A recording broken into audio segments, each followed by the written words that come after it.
Kitab Roma 1 ayat yang ke-17 mencatat, sebab di dalamnya nyata kebenaran Allah yang bertolak dari iman dan memimpin kepada iman. Seperti ada tertulis, orang benar akan hidup oleh iman. 1 Yohanes 5 ayat yang keempat mencatat, sebab semua yang lahir dari Allah mengalahkan dunia, dan inilah kemenangan yang mengalahkan dunia, iman kita. Dapat disimpulkan bahwa perjalanan iman orang percaya adalah merupakan sebuah peralihan dari hidup berdasarkan fakta lahiriah dan logika manusiawi, berpindah untuk menjalani hidup berdasarkan fakta-fakta rohani dan logika ilahi. Manusia kebanyakan sudah terbiasa untuk hidup dari logika manusiawinya dan terpatok pada fakta lahiriah yang ada. Sementara sebagai ciptaan baru, Tuhan menuntut orang percaya untuk mulai menjalani hidup sehari-hari berdasarkan setiap fakta rohani yang terkandung di dalam firman-Nya.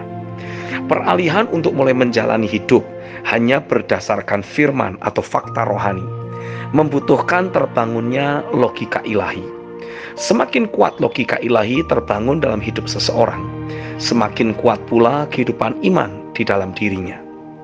Selama ini, orang kebanyakan terus meyakini bahwa jalan hidup manusia itu tidak ada yang tahu, hanya Tuhan yang mengetahui dan memegang hari esok. Jadi akhirnya manusia kebanyakan meyakini bahwa adalah normal jika dalam menjalani hidup sehari-hari, kadang kita memang akan menghadapi berbagai peristiwa hidup yang tidak terduga atau tidak kita sukai. Ada kegagalan, ada kesulitan hidup, ada berbagai tantangan atau lika-liku kehidupan yang lainnya. Konyolnya hal tersebut juga masih melekat menjadi dasar keyakinan orang percaya dalam menjalani hidup sehari-hari. Itu semua memang fakta hidup sehari-hari yang banyak dialami oleh semua manusia di atas muka bumi ini. Tapi bukankah sebagai umat pilihannya, Dia sudah menetapkan jalan hidup yang berbeda bagi kita? Kitab Amsal 4 ayat yang ke-18 mencatat, tetapi jalan orang benar itu seperti cahaya fajar, yang kian bertambah terang sampai rembang tengah hari. Kitab Yesaya 26 ayat yang ke-7 dalam terjemahan baru mencatat, jejak orang benar adalah lurus, sebab engkau yang merintis jalan lurus baginya. Sedangkan dalam terjemahan firman Allah yang hidup mencatat, tetapi jalan orang benar tidak akan sukar ataupun penuh bahaya, karena Tuhan meratakan dan meluruskannya bagi mereka.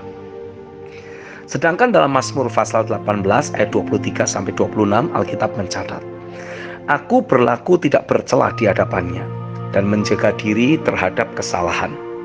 Karena itu Tuhan membalas kepadaku sesuai dengan kebenaranku, sesuai dengan kesucian tanganku di depan matanya.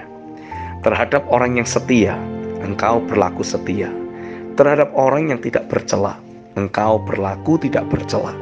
Terhadap orang yang suci, engkau berlaku suci. Tetapi terhadap orang yang bengkok, engkau berlaku belat-belit. Jadi dengan kata lain, alasan kita masih hidup sama seperti orang kebanyakan adalah karena kita sebagai orang percaya belum sepenuhnya menjalani hidup sebagai orang benar. Kita menjalani hidup sebagai orang benar di hadapan Tuhan disebabkan karena kita menerima firman. Ada berbagai fakta rohani di sana, dan kita memutuskan untuk mempercayai firman-Nya itu. Kita memilih hidup berdasarkan fakta rohani. Roma 4 ayat 16-24. Itu sebabnya adalah penting sekali untuk kita terus berupaya membangun logika ilahi di dalam hidup kita. Kita mempergunakan berbagai fakta rohani yang kita temukan di dalam firman-Nya untuk menjadi material guna meyakinkan atau mempengaruhi diri kita sendiri. Ingat, kata iman diambil dari kata Yunani pistis, yang juga dapat diartikan sebagai jadi terpengaruh, berhasil diyakinkan, menjadi percaya. Artinya, memang membangun kehidupan iman adalah merupakan suatu proses, bukan sesuatu yang kita dapatkan secara begitu saja. Bahkan pekerjaannya karunia iman, terjadinya pekerjaan Roh Kudus dalam hidup orang percaya yang memberikan suatu kemampuan untuk mempercayai sesuatu yang sudah dijanjikan atau difirmankan Tuhan secara supernatural. Sesungguhnya tidak terjadi secara begitu saja.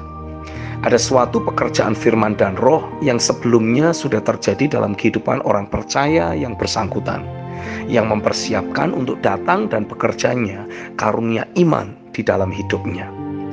Jadi adalah suatu kewajiban bagi orang percaya untuk segera mulai berfokus dalam membangun penggalian berbagai fakta rohani yang terkandung di dalam firman-Nya dan membangunnya sebagai suatu logika ilahi di dalam hidupnya, sehingga teraktifasilah kehidupan iman yang akan mengkondisikan diri kita selalu bangkit sebagai para penakluk dalam hidup ini. Amin.